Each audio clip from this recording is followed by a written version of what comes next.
Hello, everyone, and welcome to Indisputable with Dr. Rashad Ritchie. Doc has the day off, but I'm here, Sharon Reed, and guess who our special guest co-host is? Jackson White. I hope it's okay coming to us from Chicago. I know some people don't like their whereabouts known. Oh, it's all good. You already know I'm a very open book. You know what I That's mean? right. The TYT audience knows that I'm in Chicago, but I'm doing pretty good today. I'm here with Sharon. You know what I'm saying? I got a button up on. I don't have on a white t-shirt. I Mm. got my magic wand with me. You know what I'm saying? Ready to Special go. So, occasion, or is yeah. this how we're living now? No, this is just how I'm living on this Titty Tuesday. Okay. Feel me? So let's go ahead and get Yeah. it done. And before we get going, do you want to tell the audience why you're in Chicago? Those who don't know already, Jackson. Well, basically, it's just a great place to be. You know what I'm saying? It's just I'm here because it's a great place to be. Okay. You feel me? I And can we'll uh, I take can it. just I can just get a lot done that I need to get done here, Yeah, and it's close to St. Louis where my family that's is, right. and where about half of my work portfolio is going to be for the rest of my life. So Okay. you know, it's just not Chicago's a great town. Went to grad school there. Enjoyed the deep dish pizza a little too much. It's good I'm not there now. Okay, because I'm trying to yeah. cut back. Oh But what do you yeah. say we get started, Jackson? You have a slice for me, Yes. and Yes. we'll begin in Los Angeles. Members of the National Guard march on LA's MacArthur Park. Members of the National Guard marching on MacArthur Park. Mayor Karen Bass addresses the operation in LA. Let's listen. So here's the truth. There's no plan other than fear, chaos, and politics. Home Depot one day, a car wash the next, armed vehicles and what looked like mounted military units in a park the next day.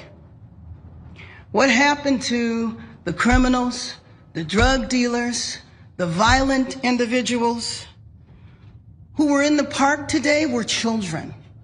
It was their summer camp. Chaotic summer camp, if you will. We do have footage from MacArthur Park. If you could look at this.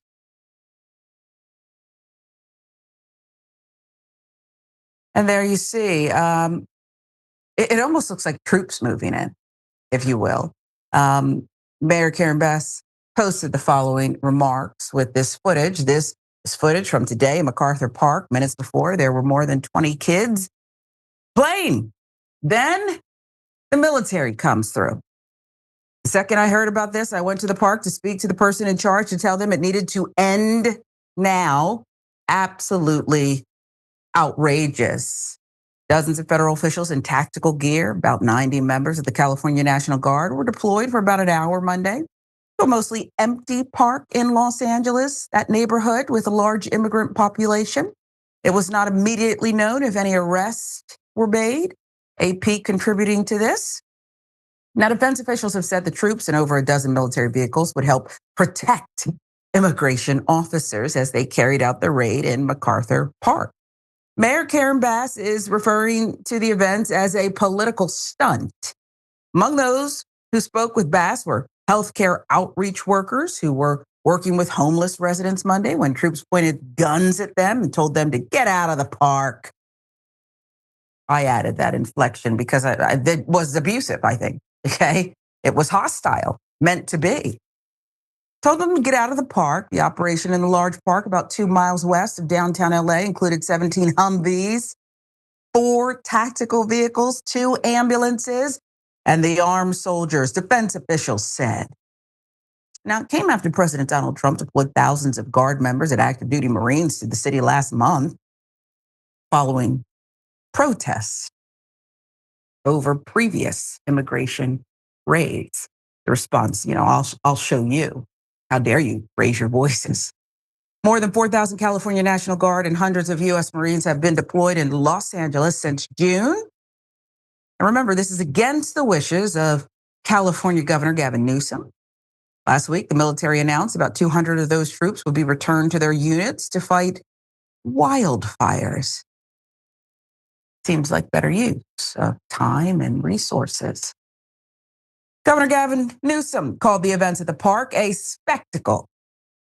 This is not about going after dangerous criminals, Newsom said, of Trump's mass deportation plans.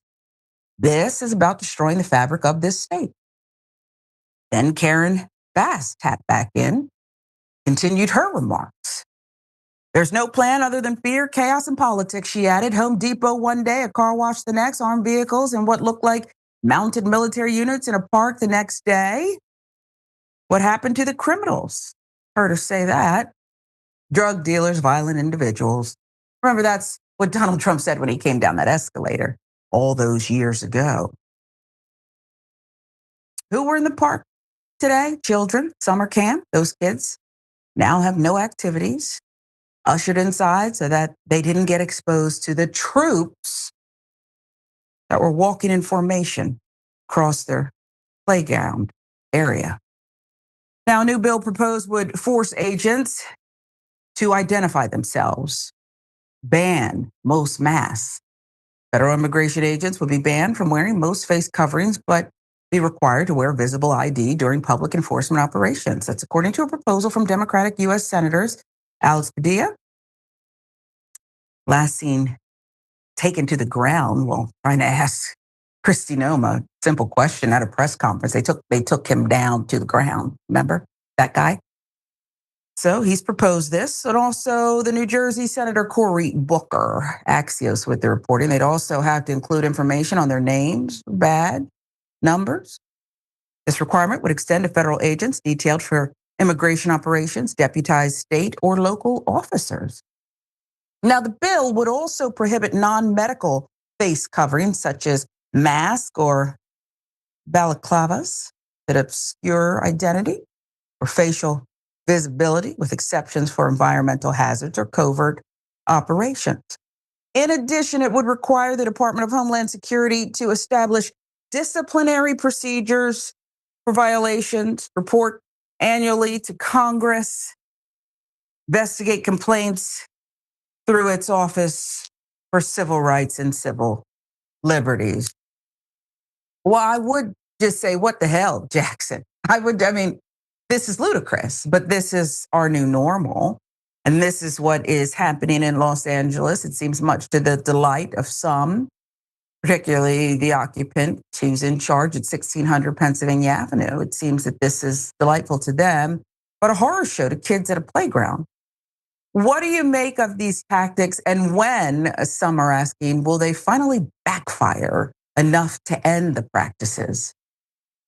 Well, unfortunately, I don't know really what it would take within this particular administration for them to backtrack on this. Because at the end of the day, mass deportations are their bread and butter, at least by brand. You know, that was one of the biggest elements of Donald Trump's 2024 campaign was he was going to get all 10 million undocumented migrants out of here, which we know most of them are here from extended visas. And when Stephen Miller's goal of 3,000 migrants per day, there's only 10,000, criminals, gang members, all of that type of stuff here who are undocumented. So clearly 3,000 a day, you're going to get over that. That's why we've been seeing them go after just everyday, food truck workers, people in the back of IHOPs, people in the back of Home Depots, the places that keep the country flowing. But a lot of it is a show because at the end of the day, they can't kick 10 million people out of here. And also the rhetoric about how there's open borders when Democrats are in office is just not true. Joe Biden kicked 4 million people out while he was here. That's something that's always happening. This also is really the only element of Donald Trump's campaign policy promises that he can. And again, he won't fulfill them fully, but he can at least give off the impression because he's already getting us more involved in war. This latest bill, the big beautiful bill, increases the military budget by $157 billion. That's over $1 trillion now. He, in fact, did cut almost $1 trillion from Medicaid, even though he said he wasn't going to do it. This Epstein stuff, now the DOJ came out, oh, there's nothing to see here. There's no client list because Donald Trump is on that client list. So, everything, 90 deals in 90 days with the trade war tariffs. Ain't nothing happened. You know what I'm saying? It's just like endless failure. And this is the only thing that the Trump administration can do to at least appear like they're actually hard at work. Well, a couple of things. Scott Bissett would tell you that we can't tell you everything. We don't want to jeopardize the deals. Perhaps they'll, I don't know, get to the 90 deals in 90 days. Doubt, but that's what he'd say. So it sounds like a gentleman with just a weed whacker and a job to do. Better be on guard because he's sure to be tackled to the ground in a city near you. This time it's LA. What, if anything, do you think the Democrats, Gavin Newsom? I mean, we had the introduction of this bill saying no more of these masks. You need to have on badges that identify you in some way, badge number, something. Are the Democrats doing enough? Is there more they can even do when you have such defiance from Donald Trump and his chief architect, Stephen Miller? Well, at the end of the day, there was more that Democrats could have done years ago. You know, Merrick Garland could have brought these prosecutions against Donald Trump much sooner so that we didn't have to go into the election with pending cases. Now, nonetheless, I mean, unless he was actually in prison, what difference would it have made? Because, you know, tens of millions of Americans saw that he was convicted of 34 felonies, charged with 91 felonies, and they were like, oh, nothing to see here. So at the end of the day, there's a whole lot of blame to go around, but we're talking about years of democratic weakness that have led to this point. So what really needs to be done is we need to vote them out.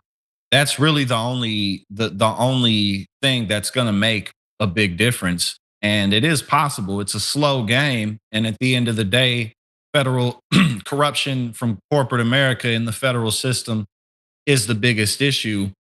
But no, these people ain't gonna do that much more. We got to get them out of here. Yeah, get to voting before. Didn't he say you wouldn't have to vote after this? Oh yeah, he did last say one? you wouldn't have after this go round. You're not gonna have to worry about that pesky voting. But in fact, we got the midterms coming up, and let's do what we can. Let's continue to organize the best to our ability. We'll see. It seems that every time in California since June and the deployment of these, well, yeah, you deploy troops against American people. With every protest, with every enough from Karen Bass, the mayor of LA, Gavin Newsom could be a future presidential candidate, the governor of California. It seems that they just do more to poke the bear. All part of a strategy, I suppose. We'll move on to this one. Benjamin Netanyahu nominates Donald Trump for a Nobel Peace Prize. What do you make of this? Well, we'll see. The Israeli Prime Minister Benjamin Netanyahu says he has nominated President Donald Trump for the Nobel Peace Award.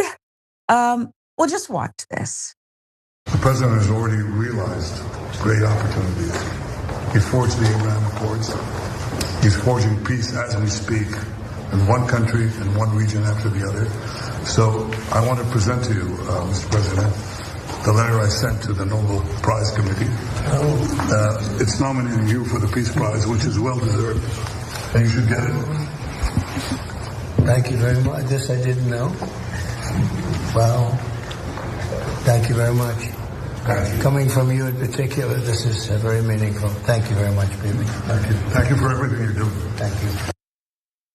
Coming from you in particular, I want you to marinate on something, Jackson, this question. If you are nominated for a Nobel Peace Prize by an accused war criminal, does it diminish the nomination in any way? Just let it marinate and I'll fill in the details here. A reminder, Donald Trump has for years complained about not receiving a Nobel Peace Prize, last month saying he should have had 4 or 5 of them by now. Okay. I bet you that the old school Buffalo Bills, Jim Kelly and the crew said the same thing. We should have had 4 or 5 championships by now. It just didn't go our way. But they were so close. They almost earned it. Great teams, Buffalo. They won't give me a Nobel Peace Prize because they only give it to liberals, he said. He's also frequently griped about President Barack Obama getting the award in 2009. I'm just saying that there's a lot of unfairness in this world. Trump said last year, it always comes back to Obama. It's like he wanted that friendship to be part of the cool kids, and yet he was shunned, not allowed in the club. And he'll never forget that. He's never going to forget that. Did Obama shun him?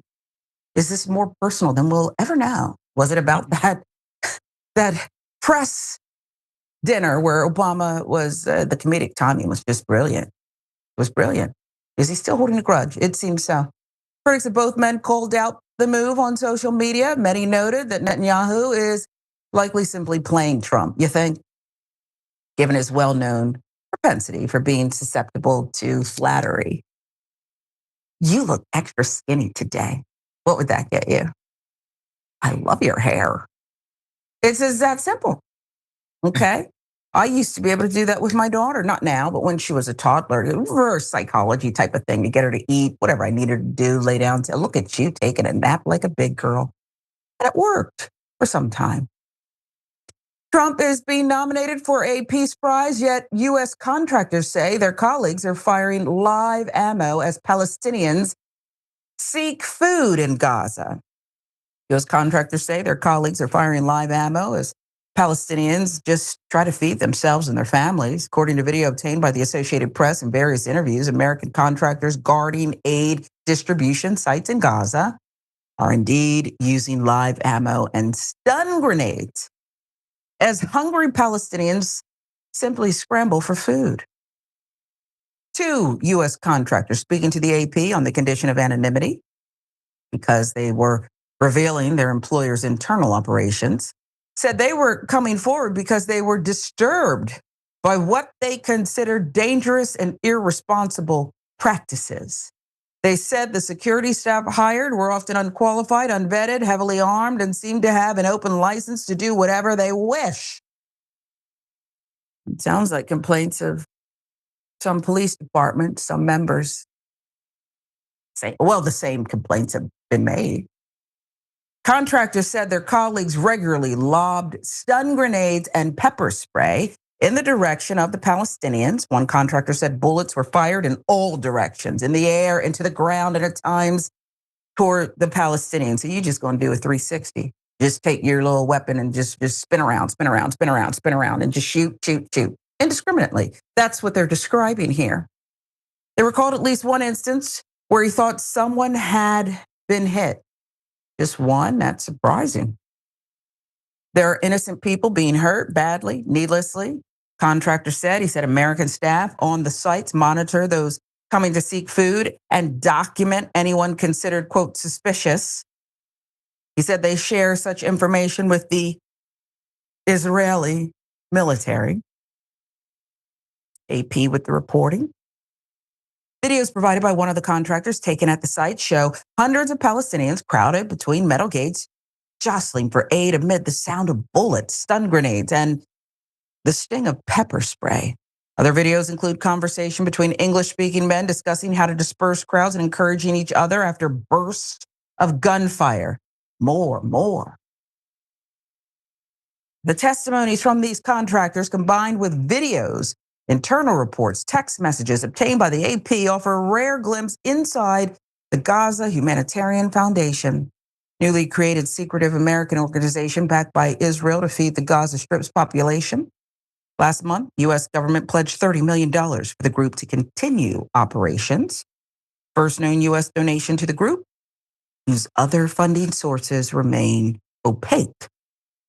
So journalists have been unable to access the GHF sites located in Israeli military-controlled zones. AP cannot independently verify the contractor's stories.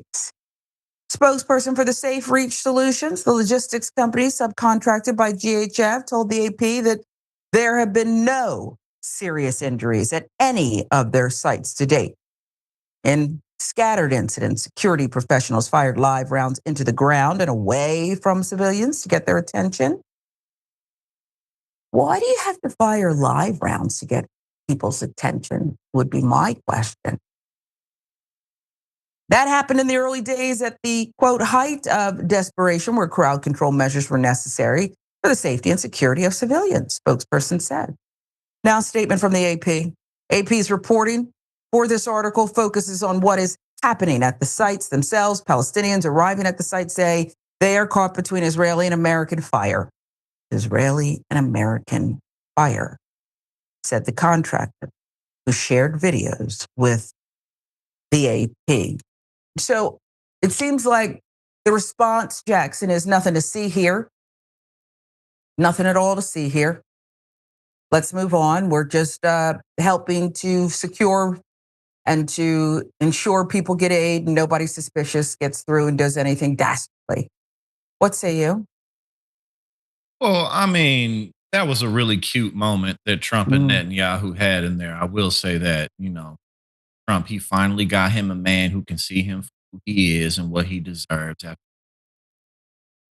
But on a more serious note, I mean, this just is not serious. Netanyahu is an insane psychopath who's been on the warpath with stealing Palestinian land. But as he wages war with the entire Middle East, that's above and beyond anything else to keep himself out of prison so that he can avoid these corruption charges. He thinks that if he stays at war, then he'll stay out of office, which again just goes to demonstrate the level of psychopathy that this man walks around every day with. But I mean, what has Donald Trump done to deserve this? And then, like, a lot of people, the detractors will be like, well, Obama, why did he get it? Like, let's forget about the whataboutism right now. Who cares? Let's talk about Donald Trump, a guy who in his first term cut taxes for corporate America and rich people and then dismantled our response systems for pandemics. And then after COVID came into the country, he pretended like it didn't exist and like it wasn't real. And we'll just get rid of it right away. So we had over 1 million people die from it.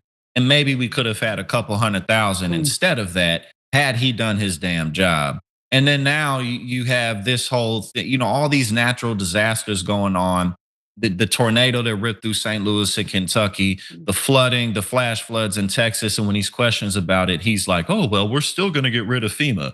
And him and his people talking about how God works in mysterious ways. A man who just took healthcare away from 17 million people, cut snaps to where 40 million people are looking at not either losing their benefits or not having access to them the way that they did. The work requirements that he's putting on that puts people who may be disabled in jeopardy, who can't work those types of hours. I mean, just the list goes on and on about the things that this dude has done within this administration, putting the whole world at risk. The trade war, and he's antagonizing the entire world and turning everybody against us. So what Peace Prize? He's just a fool. He's nothing but a fool and a charlatan. And on The Apprentice, he pretended to be a big shot. None of that was real. So again, yeah, it's really a shame that any of this is happening, but it is. And what else is there really to say about it other than it's a joke? It just. Can I tell you, I loved you before, but I really love you in Chicago. You are fired. You're getting some kind of extra energy. Some type of glow. You know what I'm saying? I'm basking in these rays. The lake is 10 minutes that way on Look foot. at that. You know what I'm saying? It's just. You're just shooting on all cylinders. Do you think that this flattery, this nomination by an accused war criminal for the Nobel Peace Prize will be enough to keep Donald, Trump snuggled in Netanyahu's bosom? Will he stay connected to him? Will we see a beautiful resort where the Palestinian people once lived? Oh, sure. I mean, at the end of the day, that's really all that this is about, just coddling up to Trump, telling him he's handsome, telling him he's smart, just like you pointed out how you used to do with your 3 or 4 year old daughter when she was that age. It just works. Yeah. But that, I mean, even outside of Netanyahu, that is effectively what the Republican establishment has become. It's nothing but an instrument to tickle Trump's ego. That's all it is. And of course, that's what Netanyahu is doing. And yes, it is going to work. It already has worked. Wow. It's interesting because at some point, as I mentioned, those cuddles that I would give my baby, they stopped working when they'd be followed by a stab of a vaccine in her thigh. Okay. She knew, whoa, you're playing me, lady. necessary, I'm but you're going playing home. me. But what you've indicated is with the commander in chief, it'll keep going much longer than it would for that toddler who's reaching another milestone now. Because he's still a toddler. He's just in Oh, an adult goodness. body. You So can't it talk still about the works. president that way. All right. Well, it's still America, and perhaps you can. Let's move to SCOTUS now. What is SCOTUS up to? They're shielding. This is what they're up to. They're shielding prison officials from a suit brought by an abused inmate. Get into this. Supreme Court ruled federal inmates could not sue protections officers for monetary damages for alleged assaults under the Eighth Amendment, which protects citizens from excessive bail, excessive fines, and cruel and unusual punishment. I would think it would fit perfectly there, right? And then park it right there with the Eighth Amendment. Monday, the Supreme Court rejected inmate Andrew Fields' lawsuit seeking damages against guards at a Lee County prison over alleged physical abuse and assault in 2021. What happened to him? What happened to Mr. Fields? 53-year-old Fields contended guards used excessive force, including kicking and punching him, smashing his head into a concrete wall while he was restrained. 2022 lawsuit named the Bureau of Prisons, the prison warden, prison officials, and claimed excessive force was used in violation of the Eighth Amendment. And a Black Star friends there giving us some of the details. For the past 45 years, this court has consistently declined to extend Bivens to new contexts. We do the same here, the justices wrote in an unsigned opinion with no dissents. 1971, the High Court allowed such a claim under a ruling known as Bivens v. 6 unknown agents. In the decades since, the court has made it almost impossible to win a case under Bivens. In the ruling, justices said if Fields' case was allowed to continue, it could have negative systemic consequences for prison officials. Now, there's a couple of these justices that one might respect more than others. What about the inmates? Wouldn't it have negative systemic consequences if it's not allowed to proceed for them? And that the inmate has other ways, of vindicating his rights, is according to NBC News. So the justices sent the case back to the U.S. Court of Appeals for the Fourth Circuit for further proceedings, turning down a chance to confront the court's 1971 decision in Bivens v. 6 unknown named agents. The case established an implied right to seek a remedy for constitutional violations against individual federal officers, despite no law authorizing such a suit, and the High Court has repeatedly signaled interest in overturning it. In the years that followed, SCOTUS extended Bivens to employment-based discrimination in the workplace and cruel and unusual punishment from the Eighth Amendment. However, since 1983, the court has jettisoned Bivens' claims, declining to extend the remedy to other alleged constitutional violations and instead suggesting Congress should make such decisions. Now, you would think I did enough on this show, but I feel like the team is punking me a little bit because anytime they put up this picture, it's something in the eyes. It's like he's looking at me. I don't like it. I find it hard to concentrate. But Pierce, there it is. There it is. Now you tell me what. I'm not wrong, am I? Most recently, Justice Clarence Thomas wrote in a majority opinion that the claims aren't valid in all but the most unusual circumstances. Can that be it for him on the screen? And I thank you for that. Okay. Okay. That's enough. Did you understand? You saw the eyes, right, Jackson? Yes. I'm not wrong. It's just something, and it's not his fault, I don't think. It's just, I have an aversion to that. What do you make of this? Again, no dissent. The Supreme Court signaling by those who watch this kind of thing, legal pundits, scholars, that they want this out of here. Well, I mean, it's just kind of a further reflection of, that executive theory that, the president can do whatever he wants. Therefore, law enforcement can do whatever they want. Therefore, anybody in positions of authority can do whatever they want. So, it's not surprising that SCOTUS has done this. They've many times allowed for the further corruption of the government. Wasn't but a couple of years ago that they reversed a 70-plus year precedent, well, a 50-plus year precedent, Roe v. Wade. So, like they have absolutely no problem taking away people's rights. And they have also given time after time more executive authority and power to Donald Trump. Struck down what lower federal courts have tried to prevent Donald Trump from fulfilling and taking into fruition. So this is just further reflection of that. And unfortunately, it's a huge signal for people in positions of power to abuse that power and to further abuse those who have little say-so in what happens to them. Yeah, I mean, it's the cynic perhaps in me. I'm very skeptical. I don't know why you need to get rid of Bivens. Seems that what's been happening as cases are tried throughout the land is that they can get away with just about anything. And the hurdle to get justice when you've been wronged, it seems, by law enforcement. When you've been wronged by law enforcement, I didn't say all law enforcement was wrong. I said, when you've been wronged by law enforcement, the hurdle to get justice is so high. So high. Yeah. This, one more comment, Jackson? Is something else you wanted to say? No, I was just agreeing with you. The you like hurdle the is high note?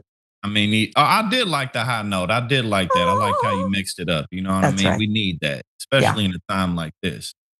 But I yeah, could've it's, been something. whether it's that or like someone like, Diddy basically getting off, you're in positions of power, that goes a long way.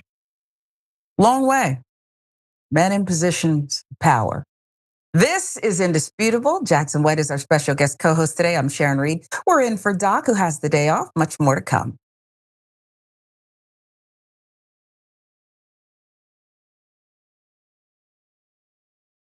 Damn it, they failed us. And if you're not angry about that, Michael, and any of you out there, then you're damn wrong. Because you should be angry. Young Turks. It was genuine. He was mad.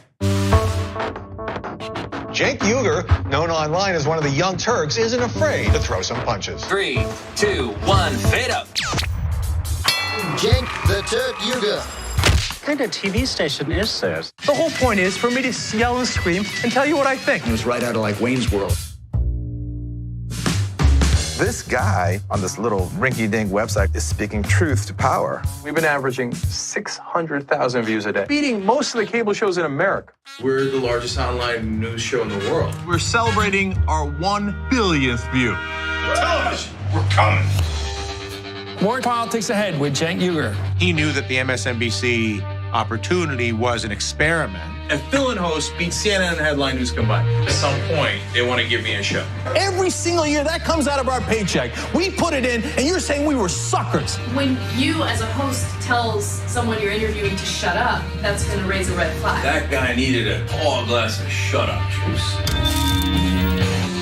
If President Obama's doing the wrong thing, I'm not going to tell you that he's doing the right thing so I can, quote, support him. He says to me, "You won't believe the meeting that I just had." The head of MSNBC talked to me. They want him off the air. Cenk took an incredible risk. We're supposed to challenge the government. That's the role of the media. The Democrats and the Republicans are here to screw you. And who on the air is saying it? I wouldn't have done what he did. That if I'm going to be a talk show host, I should be the biggest talk show host in the country. I don't think anyone else does it better. I don't think anyone's even close. Before you know it, I'll be back on your TV doing a national show. I guarantee it.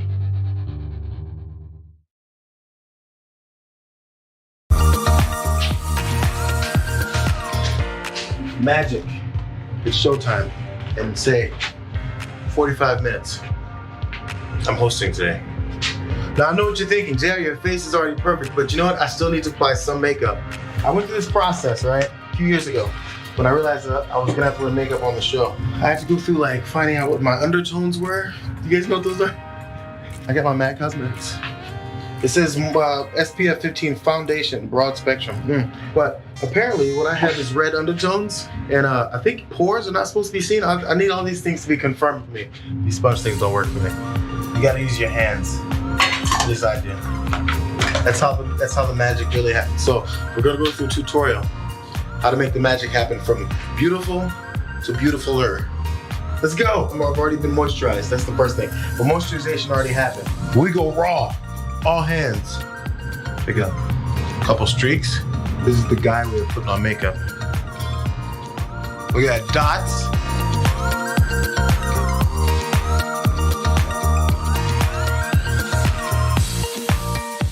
There's some shiny points that generally happen. First of all, here we go. You dust here. I'm putting way too much, but you dust. Oh, get the excess off. You don't want chunky powder. There's like a T-zone, I think, right? Mine is a double T-zone.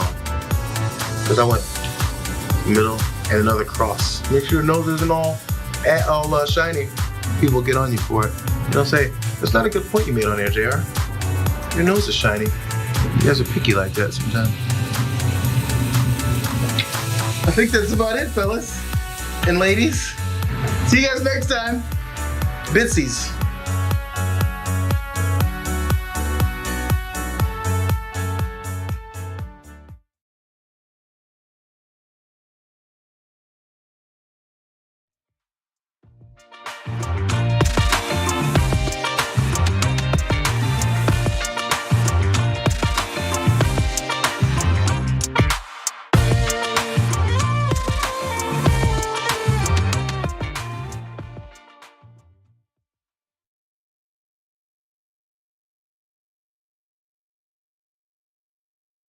Welcome back to Indisputable with Dr. Rashad Ritchie. I'm Sharon Reed, and for Doc today, alongside our special guest co-host, Jackson White, who's with us from Chicago today. Let's get to some of your comments about the National Guard in LA charging a playground. Here's what Bubba Franks, the sword dragon, has to say. Berlin itself was a liberal city. It was punished. Strange when you think about it, but it was before all that went down. Good history lesson. V. Brown says, I never thought it would get worse than the pandemic. It did, V. Justice Now says ICE agents are clearly members of the Oath Keepers, Proud Boys, 3%ers, and J6ers in disguise, given license to terrorize innocent people. Well, we have no independent confirmation of that. I do feel it's my responsibility to say that. But Justice Now, that's your comment, and some may agree with you. About Benjamin Netanyahu, Israel's prime minister, nominating Donald Trump for a Nobel Peace Prize. Professor Bite says, use the military on your own people. Yeah, I would nominate you too. Then there's some kind of monkey emoji with a tongue sticking out. Salvi Dragon says, Obama lives rent-free in Trump's head. I love it. That ain't never gonna stop. That's never gonna stop. Like that ex you just can't get over. That's right. I wouldn't know. Yeah, that's exactly what it is. Well, Embedded Dude says, BB realizes that Trump is an 80-year-old infant. Very easy to manipulate. They reading him like that. You don't have to be like ex-KGB or a FBI profiler to figure it out. Next TYT reporter, prison officials are abusing inmates. They deserve negative public consequences. That's how it's supposed to work. Yep. One more for you, Bernie, the Kiwi Dragon. Throw time, conservative SCOTUS justices in prison. Don't allow them to sue prison officers. How would you feel? I know Clarence Thomas would make it one night, okay? Because in prison, he'd be a brown man. Okay, you wouldn't have that robe to protect him. But, you know, what's good for the goose? How's it go? What's good for the goose is good for the gander? Something gander. Like that. Okay. Something like gander that. And goose and geese. Okay. And I think, but basically what's good for them, well, let's get off of that one, okay, because I'm not clear on it right now. I've got a little brain fog. The point is, you can make laws for everybody else. Well, you can interpret those laws for everybody else, but you is basically what that last commenter said. It's just the way some people work, which leads us seamlessly into this next segment, because this is what they be doing. You go somewhere and you call a Karen out of their name. See what happens. You ask them what they're doing here. Okay? Ask them where are they coming from and see what happens to you. Okay. It's the way the world works and they believe they own it. I wish a Karen would. You want to call the police on them for having a barbecue on a Sunday. You're still free! Back off! I'm going to tell them there's an African-American man threatening my life.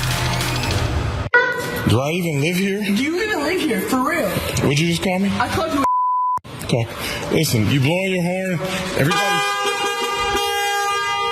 Yeah, you see me? Everybody's... Give me your phone. Give me your phone. Everybody's asleep right now. What are you? Bro. That's what I thought. Huh. Do you live here? Give me your phone. Come here. Okay, listen. No, are you okay? Listen to you. Why are you blowing your horn? Because why are you calling a disturbance with me, bro? I'm asking you why you're blowing your horn. Why are you calling a disturbance, huh? I'm calling a disturbance with you. Do you live here? I do. You do? What's your apartment number, huh? Listen, I'm on the yachts. Oh, you're on the yachts, so you're a brokey. Go, let's get to the apartments. You can go sleep on your boat. Go stuff.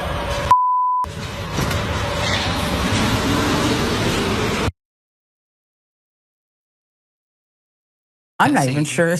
I don't know where to begin with it. I'll give you some background, though. The poster of the clip wrote the following on TikTok. My friend was in his yacht when he heard a commotion in the building of nonstop blaring car horns. He went to make sure that no one was in harm's way and ran into this guy. Clearly, he's intoxicated by the slurring of his words. More importantly, he's calling my friend the N-word when he asked him if he's okay. He also dropped his phone out of his car when he left. This was in Marina Del Rey, California on July 6th around midnight.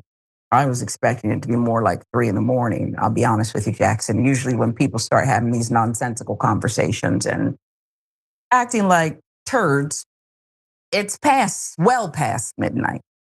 I mean, we're into the wee hours. Okay, that's when the turds come out, or the Karens. What do you make of this? Yeah, they had me at yacht. I won't say how they had me, but they had me at the word yacht. But you weigh in if you can.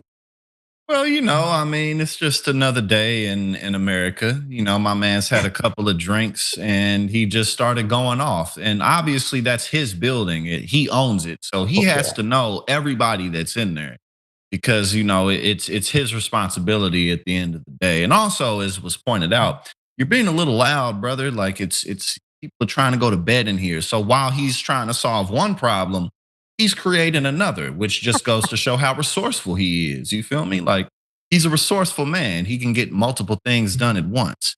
But yeah, that's what can you say? I think he handled it well at the end of the day. It's something. Well, just lastly, like it's hard to really get mad at stuff like that because it's so stupid. Yeah.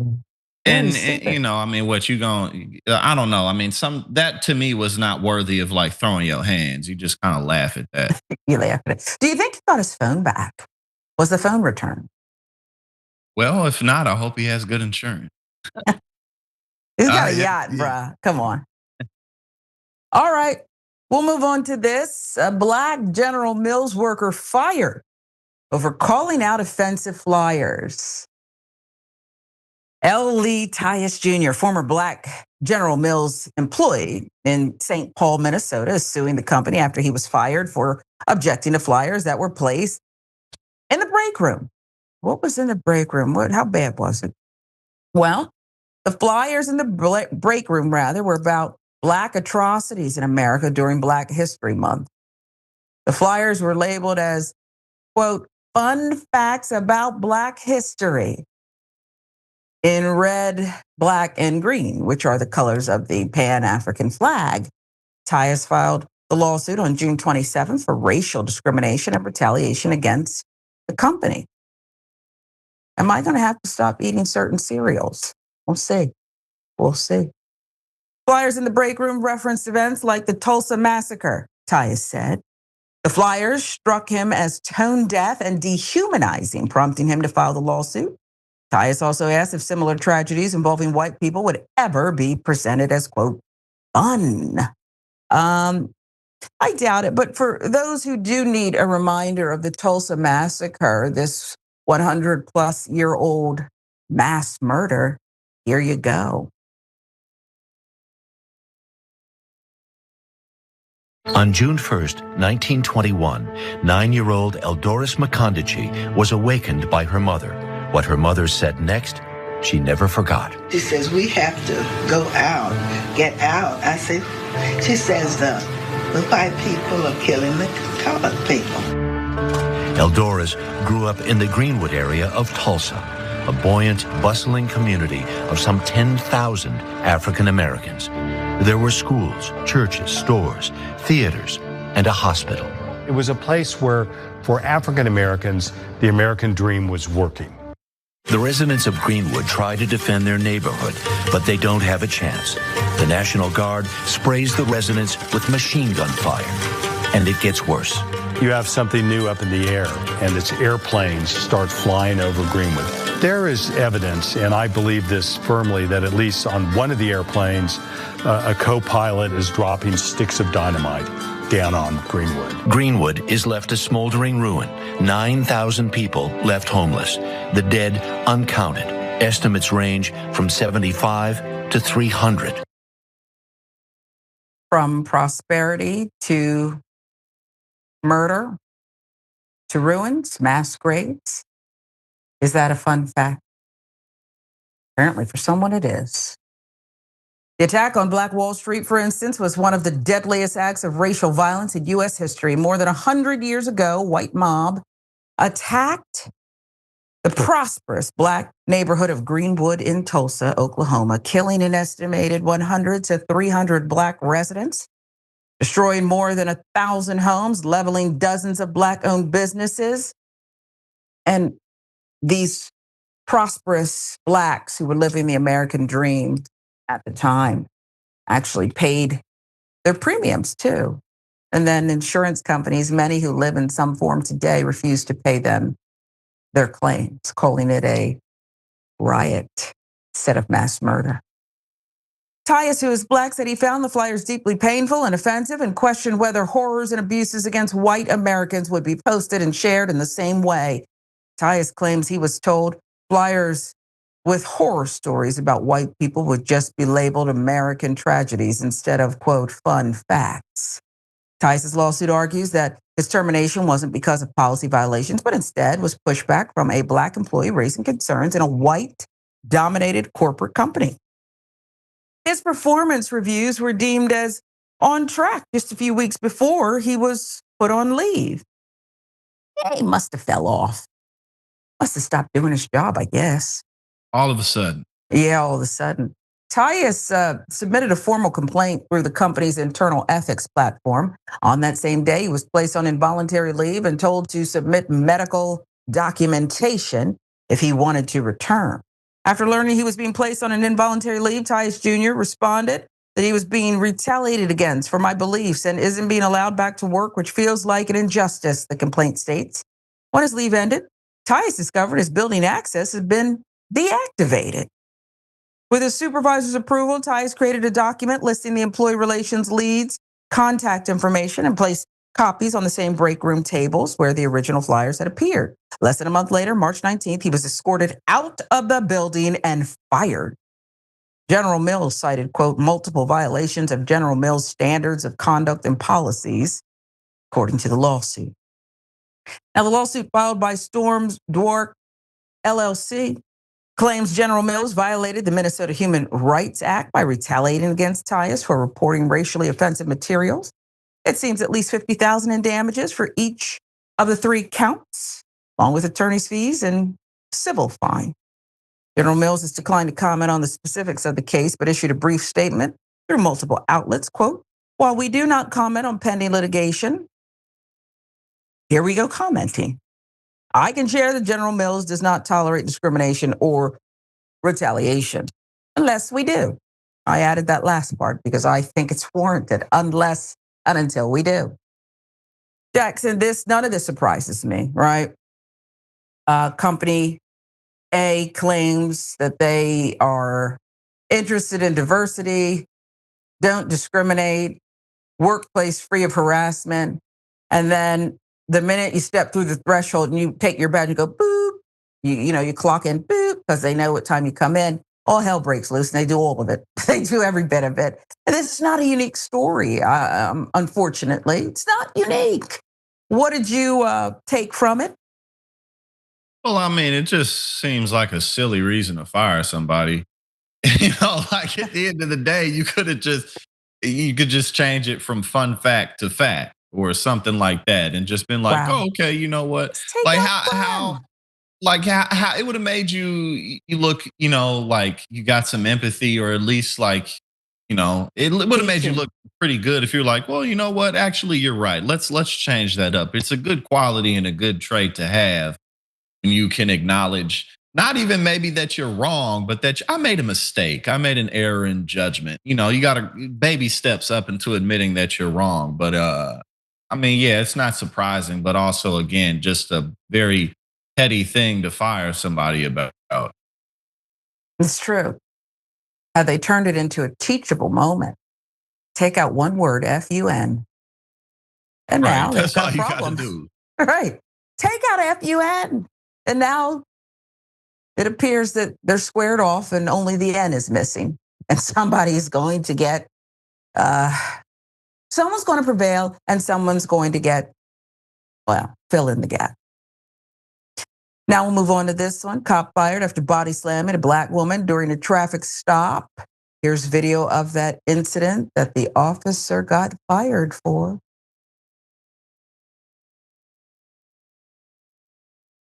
Out here, okay, to be able to ask and know what I'm getting pulled over for. Yeah. And what am I stepping out the vehicle Speeding for? is the only reason we need. Understandable. Yeah. And I get that. That's not a problem. But Yeah.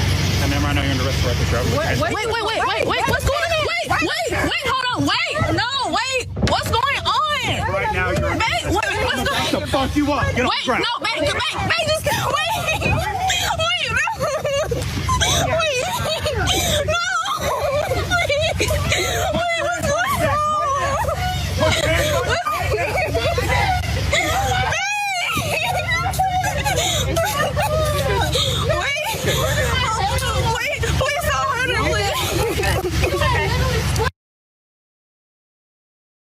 And I know exactly where this is in Georgia.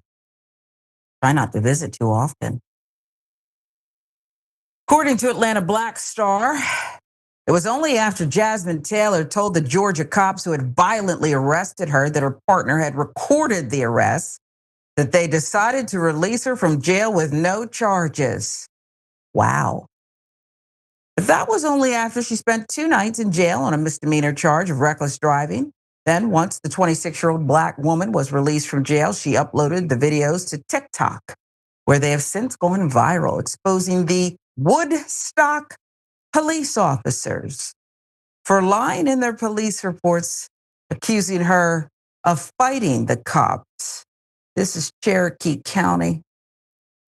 In case you're not from these parts, I just want you to have full awareness of what goes on in certain parts of Georgia and other places. The incident took place June 29th as Taylor was working for Instacart, delivering a food order to a customer. Her partner was in the back seat when she was pulled over for speeding, accused of driving 51 in a 25-mile-per-hour speed zone. I explained to them that I understood that I'd been speeding. I was just trying to get the order taken care of so I could go get some gas because I was low, Taylor described. She said she handed the cops her information and they walked back to the patrol car for a few minutes before the female cop returned and ordered her out of the car without explaining why. So I was confused and I asked her why and told her, I've never been arrested. Why do I have to get out of the car? What's going on? But the cop kept demanding that she step out of the car. I don't got to tell you anything. Once out of the car, she was told to walk to the back of the car where she continued conversing with a female cop, asking why they were escalating a routine traffic stop for speeding. I was asking her, why is he being so aggressive? I've never even been pulled over. I'm a military veteran. I have a clean background. You'll see that. It's on my ID. It's on my license, Taylor said. And before I could say anything else to her, he interrupted me and said, you're under arrest. And he slammed me to the ground and said, I'm about to F you up. Only the best people, folks.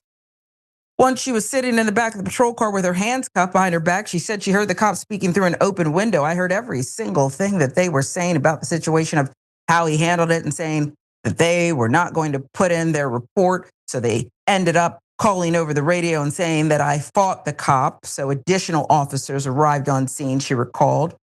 Oh, she's very lucky to be alive. I say that quite clearly, emphatically. She was jailed on a $1,000 bond, she says, but 2 days later, a cop told her she was being released with no bond because the charges had been dismissed. Say what?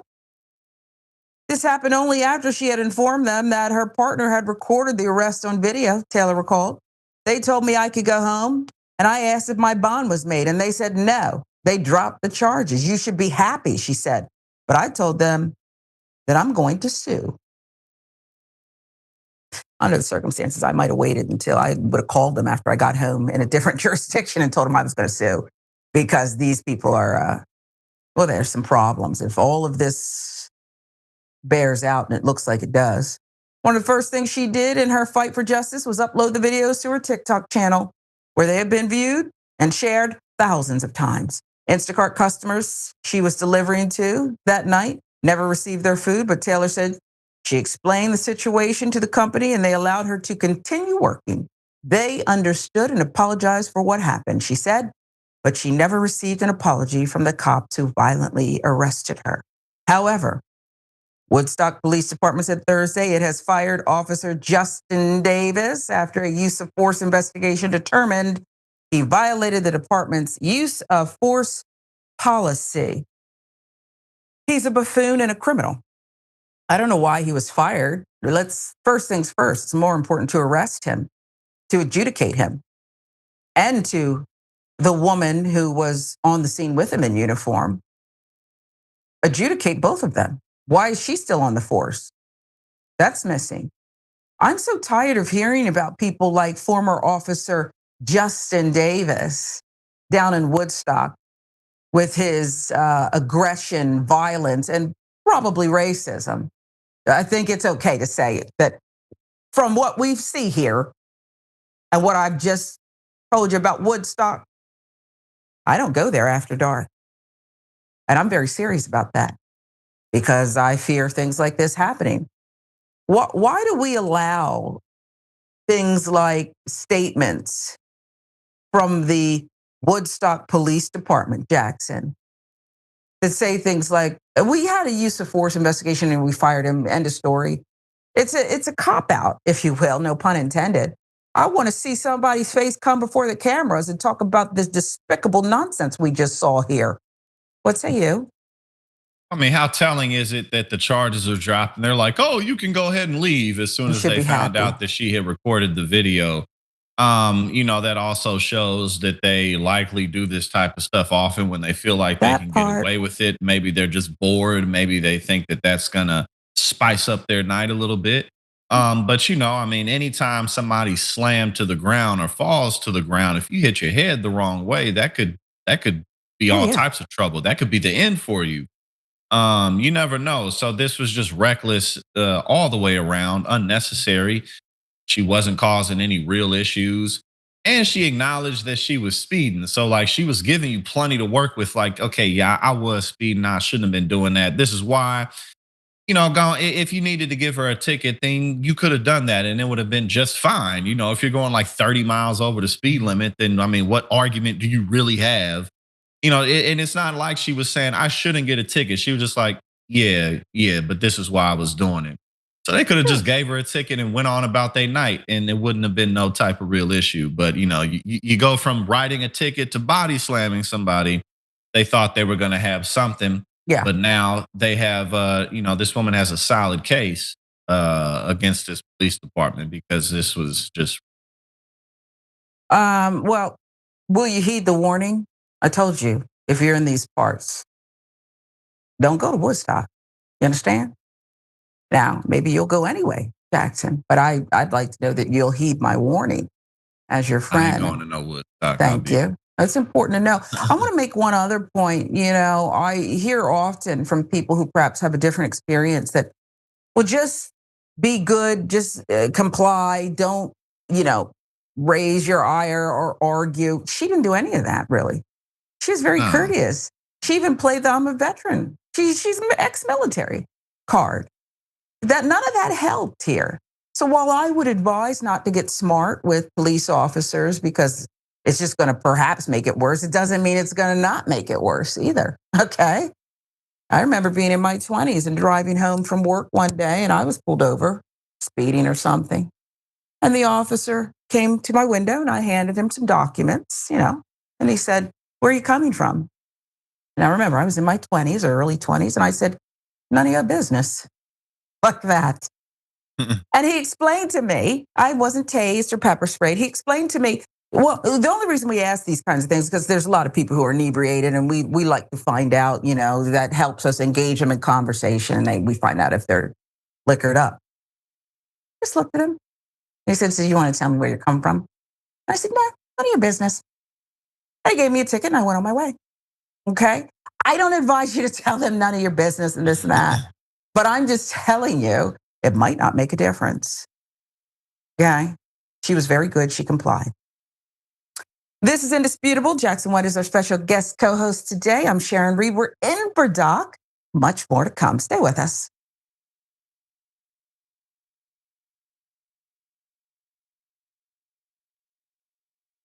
Indisputable is still the fastest growing news show in America compared to CNN, Fox News, and 30 other networks. We tell the truth on Indisputable because the truth is indisputable. We go places that other news media outlets refuse to go. When there were human rights abuses happening at the Victorville prison, guards and members of the community contacted us. You, through your investigative reporting, unearthed very troubling allegations about specific forms of abuse and discrimination in the federal prison system. It really doesn't take much to be a trusted voice. All it takes is to be fearless, report on matters, be an advocate. I called it the bullpen intentionally because it's a place of preparation. We present individuals who may have an opposing view, so we debate. Sometimes we interview individuals because their stories deserve to be heard. A survivor of significant police misconduct and his attorney. We covered this story earlier and to remind you of the horror of one man being shot at damn near 100 times by the police. We take time on this show to showcase the temper tantrums of Karens in the wild. We do this not because we want to see people's emotional outbursts in public, but because these incidents are emblematic of a bigger societal issue taking place across the nation, and it has to be checked. My friend, my big homie, attorney at law, Benjamin Crump. I just want to thank you, man. Educated, articulate brothers like yourself speak truth to power. It makes a great difference in changing the landscape in America. So listen, no matter what you do, don't allow the politics of ideology to evaporate the soul that still exists inside of you. They don't stop, I don't stop. Racism won't stop, I won't stop. Systemic bias won't stop, I won't stop. People still need health care, so I won't stop. People still need criminal justice systems reform, so I won't stop. You won't stop either.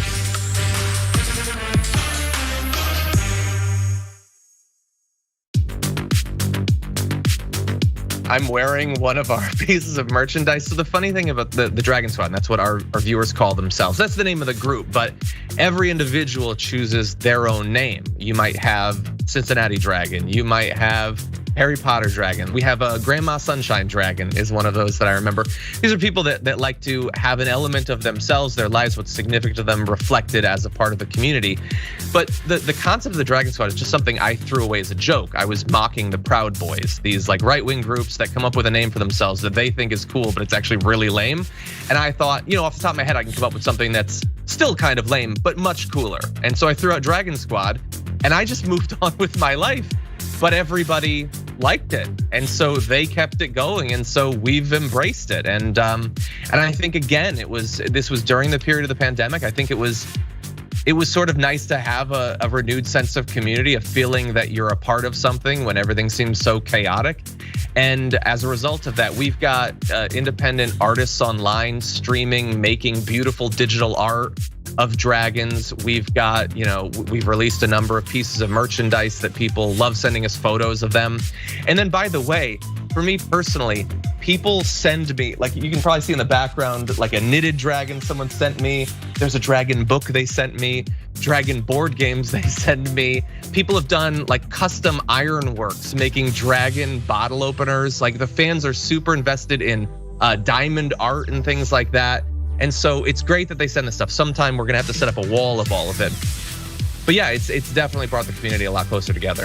The fact that we were no longer in this big studio, I felt a lot more personally attached to people. It felt very immediate. And I know that I personally needed the connection.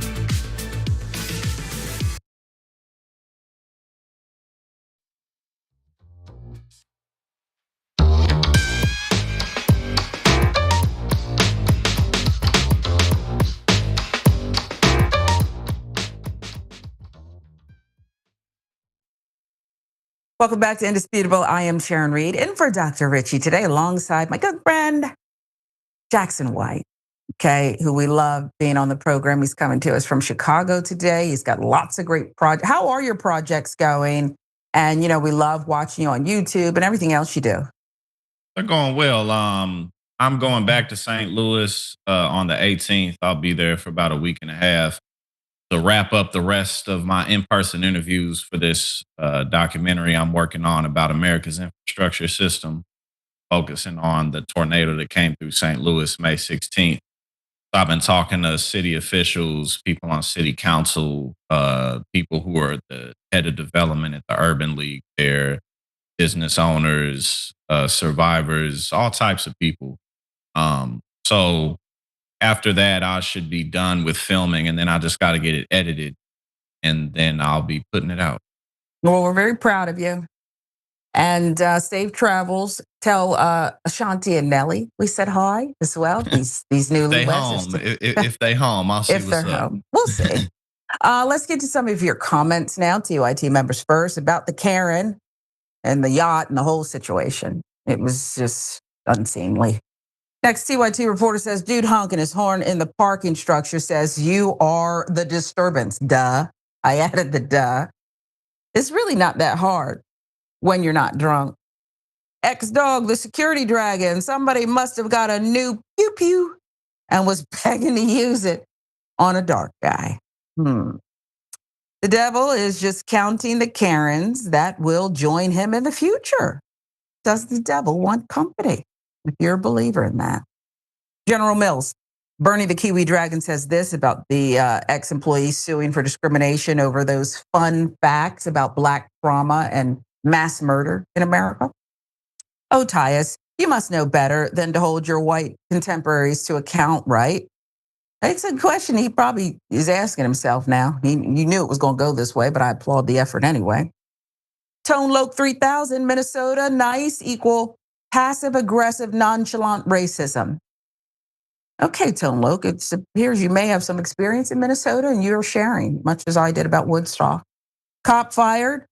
What did I serve for says, she a security guard, should apply to be a cop. There's an opening, after all. Should be a lot more openings. Our luck, though, the fired cop will end up in LA joining a militarization of a kids' park. One more. I'll go back to what did I serve for? You ain't kidding, Sharon. How many times have we seen these cops arrest or rearrest someone the moment they say they will sue or file a complaint? Shouldn't have to come to that, but you're right. You're right. Now, let's stick with our law enforcement theme for now and go down to Florida, where a cop there arrested a man, a Black man, for trespassing on his own property. Florida deputy drives onto a Black couple's property and questions why they're sitting in front of the house. And we have a treat for you. We have the video. That's crazy what he got going on. You come pull in our property and tell us, get our ID? Y'all own this property? What you think? We here, ain't we? That doesn't mean you own it. We own it. Let me see your IDs. You need to get off our property. Let me see your IDs get now. Off our property. Let me see your IDs now. Get off our property, sir. So you can get off our property. Put the car in drive. Put the car in park. No, you need to get off our property. Don't get upset, baby. 67 rounds. Send me another unit 51. Being uncooperative. That's crazy what he got going on. You come pulling our property and tell us, get our ID. Get off our property, man. You no trespass. Give me your ID. No. Give me ID. Give me ID. No trespass. The car. I ain't being detained. Sit back down. Yes, you are. Until I can verify you. No, own you this can property, verify. sit You back done down. read it in my name already. All right. Hands on your back. You're being detained right now. Hands on your back. Okay, Drop it. drop my phone. Drop it. Drop my Put the phone. phone in the car. Put the phone in the car. Drop the wallet. Hands on your back. This is my phone. Hands on your back. Right now, you're being detained, I'm okay? gonna sue you. No, I'm gonna sue you. You have anything in your pockets that'll stick me, poke, or prod me? Any kind of weapons on you? No, I don't. Nothing illegal? No, No I illegal don't. substance? Spread your feet for me.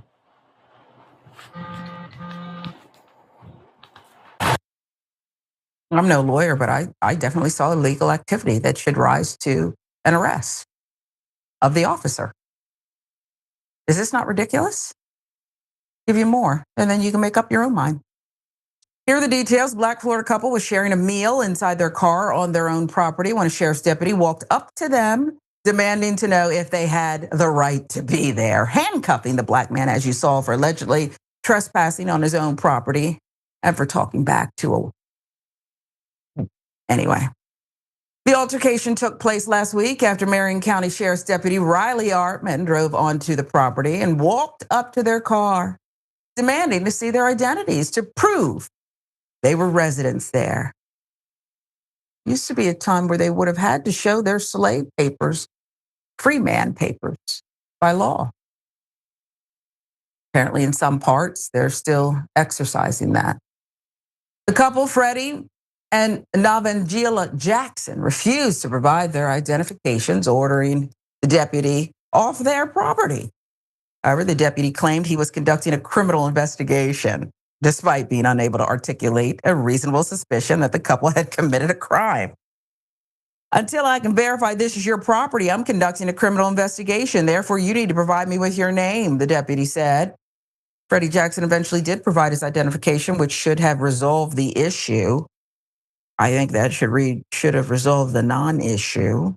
But when he opened his car door to step outside, the deputy ordered him back inside, later telling his supervisor he was in fear for his safety. This is my property, Freddie Jackson responded before the deputy handcuffed him and placed him in the back of the patrol car. Freddie Jackson remained handcuffed in the back of the car for about 15 minutes before the deputy confirmed they were the real owners of the property and released him. This is outrageous. What if they were house sitting for friends? What if they were renting? I don't even get what that has to do with anything. Couple is planning on filing a lawsuit. Racial profiling, Navangela Jackson said as her husband was being released. I guess a black woman can't have a nice house. Artman claimed it was not racial profiling because he did not realize they were black. Until after he walked up. What do you mean? I just come on now. Until after he walked up to them, he claimed that there are frequent break-ins at homes under construction. So now by black you're private, people, and I that's thought you right. were. And we thought you just, you're security for these private construction sites. Okay, whatever you say. However, he was still unable to articulate a reasonable suspicion that they had committed a crime, which is usually the basis for a criminal investigation that leads to a citizen's detainment. At least it's supposed to be. Marion County property appraiser records show Navangela Jackson has owned the property since 2017. Her husband was added to the deed by 2021. What the hell does that have to do with anything? You're now no longer suspicious and you're not going to be detained because we've ascertained that you are property owners? This is all a muddy mess of nonsense. It's a bowl of nonsense, okay? It's tomfoolery. And the biggest fool is the officer who decided that he had a right to see their IDs, to enter their domain, their private property, to ask, what are you doing here?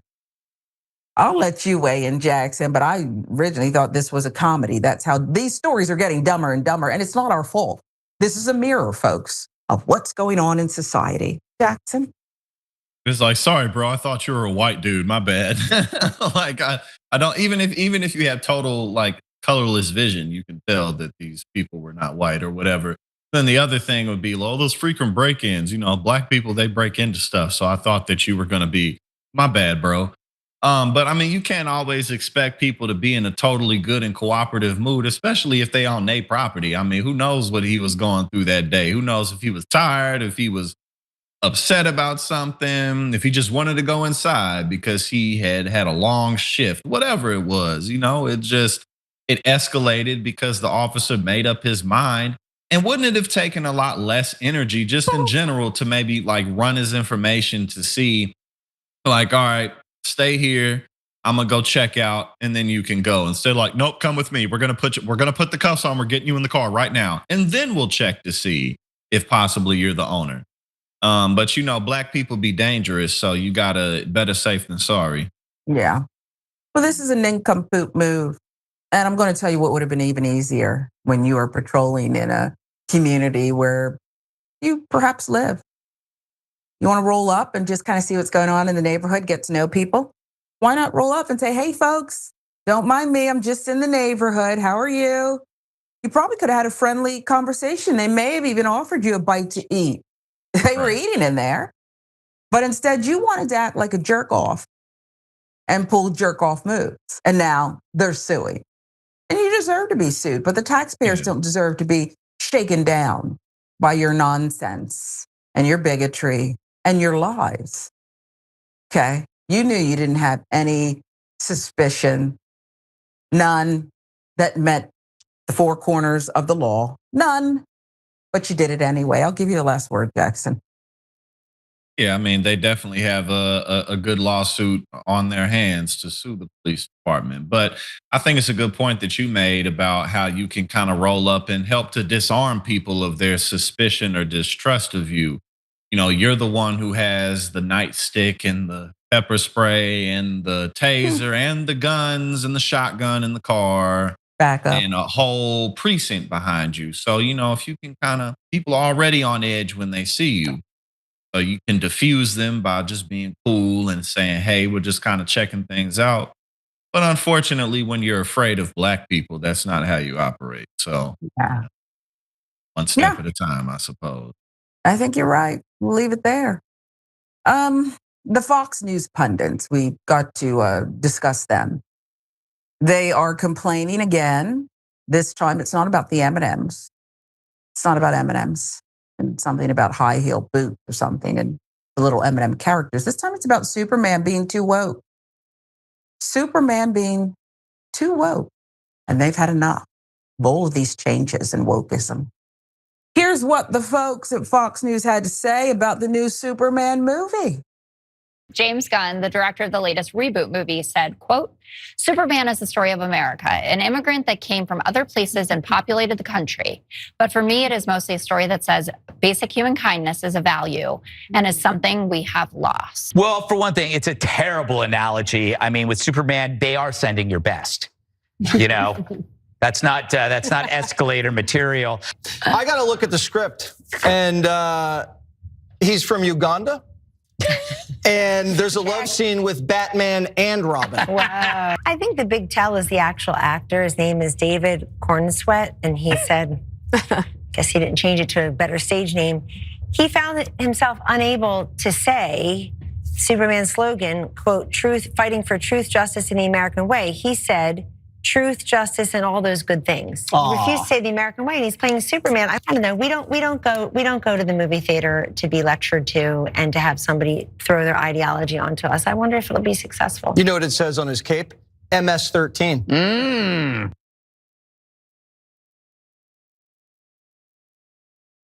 Now, we go to Fox News when we want to be lectured and have ideology thrown in our faces. Some other places too, I suspect. So Fox News took aim at the director, James Gunn, for proclaiming the latest Superman reboot as a story about an immigrant that came from other places. And some may take offense to it because the film centers on human kindness. Did he lie? Is there a lie there? I'm looking for the lie. And let's be clear. Mr. Gunn, the director, is being an activist in this creative sphere. He knows what he's doing. But I'm still looking for the lie.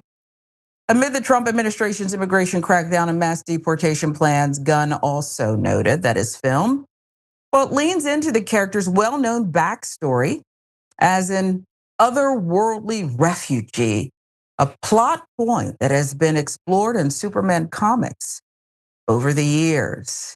He's been otherized. And so he has this compassion, empathy. He's been otherized. When asked by the interviewer if he had considered how the film would be received in red states compared to liberal cities, Gunn acknowledged that it plays differently, but that it ultimately is a story about morality. But it's about human kindness. And obviously, there will be jerks out there who are just not kind and will take it as an offensive. But, just because it's all about kindness, he flatly stated. But screw them. I'm just reading the quote. Gunn's comments inevitably led right-wing pundits and Trump acolytes to predictably fly into a rage about the crappy film that they have yet to see, while urging for other conservatives to boycott it, all while parroting the standard MAGA refrain of go woke, go broke. But these critics fundamentally know little about the actual character of Superman. For example, he openly acknowledges in the comics that he himself lives in America illegally. Even in other media, like the TV show Smallville, he admits this as well. We have to go through the proper legal channels. Was it legal when you forged my adoption papers? You see what I mean? Superman's not from here. The comics, even when he's given a U.S. citizenship, renounces it because he didn't want his actions as a superhero to be construed as official U.S. policy. Just one human being. He considers himself a hero for everyone and has protected those whom are demonized by authorities. And he's cracked down on hate groups like Nazi and the KKK. So do you understand? We had our former FBI director tell us that the biggest threat to America is this white nationalism. This is out of control. Superman is working against that. Superman's always been woke, Jackson. Superman has always been woke. Yeah, and I love how the Fox News pundits and others just like to spout off and change the narrative in the course of Superman's history to fit their own agenda. Yeah, I mean, Superman has always been, really one of the wokest superheroes in terms of just like he won't hurt a fly. And honestly, that's some of why I have never really liked him in returns of regards to that. Like, he just doesn't seem realistic to me. Like how you have so much power, but you just, you're a goody two shoes who's all about peace and justice, unless there's some red kryptonite around or something. So from that regard, Superman's always been kind of lame. So I guess, I don't know. I guess because James Gunn is, I guess he looks kind of metrosexual. So they're like, oh, no, woke. No good here. Like I don't know what it is, but at the end of the day, it's just a reflection that these people don't have anything legitimate to complain about, especially not the Jesse Watters of the world. Like, this dude is wealthy. He gets paid millions of dollars a year to be the dumbest man on television. But yeah, Superman has always been woke in that regard. But I don't even know what else to say. Like, what else do you even say about this? Like this. These, Donald Trump just destroyed Medicaid. That's cool with them. That's totally fine. But Superman is too woke for me. He won't say, and the American way. Exactly. And perhaps for good reason. But the point is, Superman didn't change. Superman has always, this may be a remake, but this has always been Superman's story. Right. He's a refugee.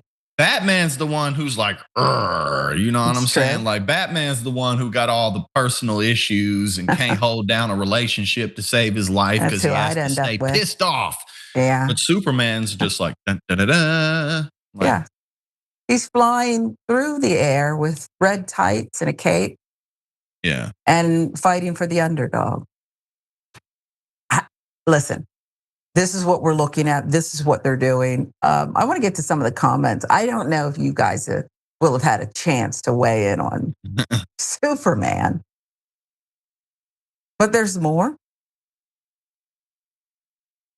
TYT member about the cop who, I guess they're talking about this one. We've had a few law enforcement stories on today, who rolled up on the property of these people who were minding their own business. They happen to own it, but I think that's irrelevant because he had no reason to demand their ID. Jumbo Jack says, I've never seen this in person or on video of cops doing this to white people.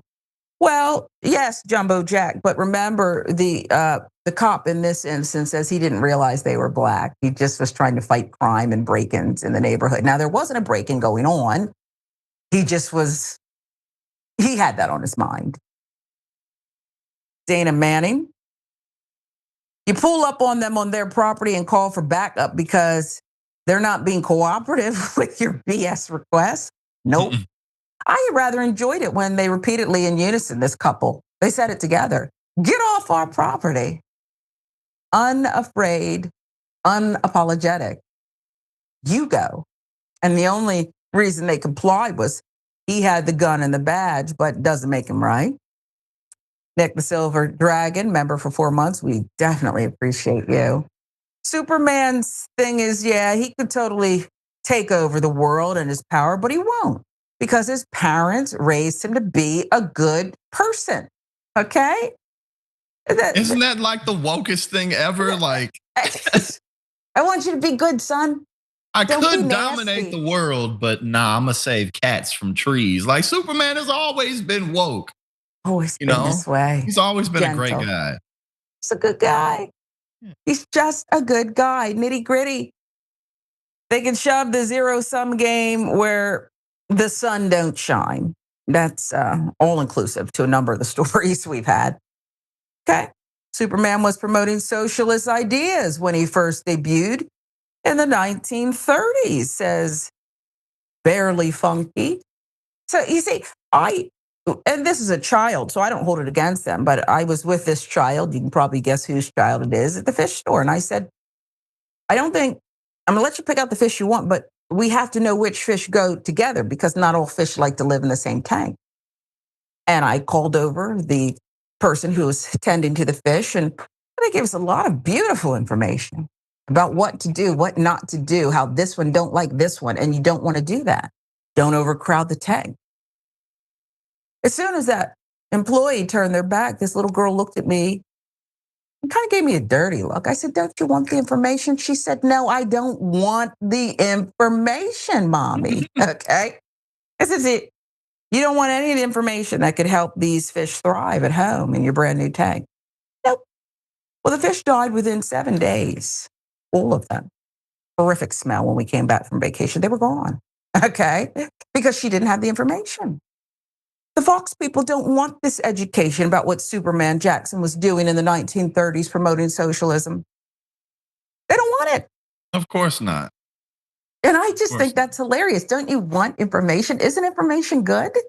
Well, then they wouldn't be able to be willfully ignorant. You know, like when you expand your knowledge on things, your empathy may increase. But you know, that's part of their privilege. They don't really have to be concerned about those types of things. They can just be a bunch of jackasses endlessly.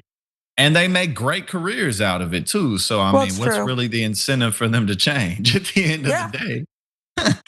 2 more comments for you. V Brown is back and says Superman isn't taking food from their mouth, so why do you care? You didn't even see the movie, and you're already doing a segment and saying boycott it. And Shade Dragon says also Superman's planet was killed by climate change in some iterations. You remember that? He didn't have a choice. He had to leave because he got ruined. I'll give you the last word, Jackson. Well, I'm gonna go see Superman when it comes out. Me too. We'll see what's up with it. I've heard a lot of mixed reviews, but you never know. My concern with it is it kind of seems like there's a lot going on in one movie. Like but we'll see. You know, we'll see. We will see. Yeah, we'll see. That's reasonable. Once you see it, you'll weigh in more. Yes. We love you. We appreciate you. Tell people where they can find you. Yes, absolutely. Always good to be here with you. Y'all can check me out at Politics and Paper on YouTube, and also check out this new left-wing streaming network called This Space. And I stream on there every Thursday from 5 to 6 p.m. Central Time. So that's 6 to 7 p.m. Eastern Time. But yeah, check out This Space. It's a new left-wing network.